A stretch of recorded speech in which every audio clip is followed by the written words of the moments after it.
بس 2-3 دن پہلے ہی میں اسے شاپنگ کے لیے ساتھ لے کر گیا تھا اور وہاں اس نے مجھ سے عمر کے ساتھ دوستی ختم کر دینے کو کہا. تو میں نے عمر اور اس کے درمیان ناراضگی دور کرنے کی بس کوشش کی تھی اور میں نے اسے بتایا کہ عمر اس کا بہت خیال رکھتا ہے اور اس کے ساتھ میری شادی کروانے میں بھی عمر کی خواہش کا ہی عمل دخل تھا. اور جنید کی امی یکدم حیران ہوئی. کیا مطلب؟ عمر کا کیا دخل ہے تم دونوں کی شادی میں؟ وہ دراصل امی عمر نے ہی مجھے علیزے سے ملوایا تھا اور اس کی خواہش تھی کہ میں اس کے خاندان میں شادی کروں. وہ چاہتا تھا کہ ہماری فیملیز اور قریب آ جائیں اور ویسے علیزے بھی مجھے بہت اچھی لگی تھی، اس لیے میں نے اس سے شادی کا فیصلہ بھی کیا تھا. اور اس دن بھی میں نے صرف علیزے سے یہی کہا تھا کہ میں کسی بھی صورت میں عمر سے دوستی نہیں چھوڑ سکتا. اور بس اسے یہ بات بری لگ گئی، لیکن میں نے پھر اسی وقت اس سے معذرت بھی کی تھی اور مجھے اندازہ نہیں تھا کہ اسے یہ بات اس حد تک بری لگے گی. اور اب جنید کا رویہ معذرت خواہانہ تھا.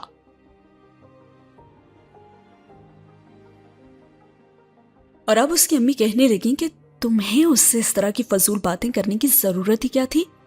بیگم ابراہیم نے اسے جھڑکتے ہوئے کہا.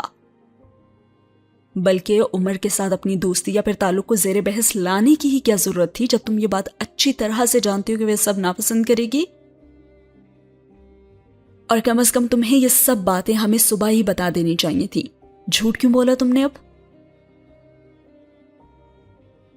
ابراہیم صاحب کی پریشانی یکدم اب کچھ اور ہی بڑھ گئی تھی. معاملے کی نوعیت اتنی تشویشناک نہیں تھی جتنی وہ سمجھ رہے تھے. اور پھر انہوں نے کہا کہ فرحانہ ایسا کرو، تم علیزے کے ساتھ نہ اس سارے معاملے پر خود بات کرو، بلکہ میں تو کہتا ہوں کہ جنید کو بھی ساتھ لے جاؤ اور مجھے یقین ہے کہ اس کی ناراضگی دور ہو جائے گی. انہوں نے اس پر جنید کی امی سے مخاطب ہوتے ہوئے کہا. اور پھر اس نے فوراً کہا کہ آپ ساتھ نہیں چلیں گے کیا؟ میں ساتھ چلا تو جاؤں گا، لیکن یہ اتنا بچکانا معاملہ ہے کہ تم خود اس کو زیادہ بہتر طریقے سے سمجھا سکتی ہو. میں تو سوچ بھی نہیں سکتا تھا کہ وہ اس طرح غصے میں آ کر اس طرح کی حماقت بھی کر دے گی. اسے غصہ تھا یا پھر ناراضگی تھی، جو بھی تھا اسے ہم لوگوں سے اس معاملے پر بات کرنی چاہیے تھی یا پھر مسز معاذ سے ڈسکس کرتی وہ. اور اس میں سارا قصور نہ تمہارا ہے جنید. آخر اس طرح کی بات اس سے کہنے کی ضرورت ہی کیا تھی کہ تم عمر کے کہنے پر اس سے شادی کر رہے ہو؟ وہ ایک بار پھر جنید سے بات کرنے لگے. اگر اسے عمر ناپسند ہے تو تمہیں اس پہ یہ جتانے کی کیا ضرورت تھی کہ وہ تمہارے لیے علیزے سے زیادہ اہم ہے؟ نہیں بابا، میں نے یہ نہیں کہا تھا، میں نے تو... اور ابراہیم نے جنید کی بات کاٹ دی. تم نے کہا ہو یا نہیں، مگر اس نے تمہاری بات کو اسی طرح لیا ہے. اور ہم سے تم تو یہ کہتے رہے کہ علیزے کو یہ نہ بتائیں کہ ہم لوگ عمر سے واقف ہیں یا عمر کا اسی گھر میں آنا جانا ہے، اور خود تم نے جا کر اسے سب کچھ بتا دیا کہ تم اس سے عمر کی خاطر شادی کر رہے ہو. تو امی آپ نے دیکھ لیا نا، مجھے اس کو یہ بتانے کا نتیجہ بھی بھگتنا پڑ رہا ہے. مجھے اس سے اسی بات کا اندیشہ تھا کہ وہ بہت ناراض ہوگی اگر اسے عمر سے میری دوستی کا پتہ چل جاتا ہے، تو اس کے علاوہ اور کچھ نہیں. اور پھر ابراہیم صاحب نے بات ختم کرنے کے لیے ہاتھ اٹھا کر کہا کہ اب اس بات پر بحث کرنے کا کوئی فائدہ نہیں ہے، ختم کرو اسے. اور ہاں، میں نے مسز معاذ سے کہا ہے کہ ہم شام کو ان کی طرف آئیں گے. ٹھیک ہے، پھر میں بھی کل جا رہا ہوں. بابا کیا آپ چلیں گے؟ جنید نے کھڑے ہوتے ہوئے کہا. ہاں میں بھی چلتا ہوں، آج تو واقعی بہت دیر ہو گئی ہے. ابراہیم صاحب بھی اپنی جگہ سے اٹھ کھڑے ہوئے تھے. اور ہاں فرحانہ، تم کسی اور کا فون آنے پر ان سے یہی کہتی رہنا کہ علیزے کی امی کی طبیعت خراب ہونے کی وجہ سے شادی کچھ آگے کر دی گئی ہے. انہوں نے اپنی بیوی کو ایک بار پھر ہدایت کی اور ساتھ ہی ہوا یہ سین ختم.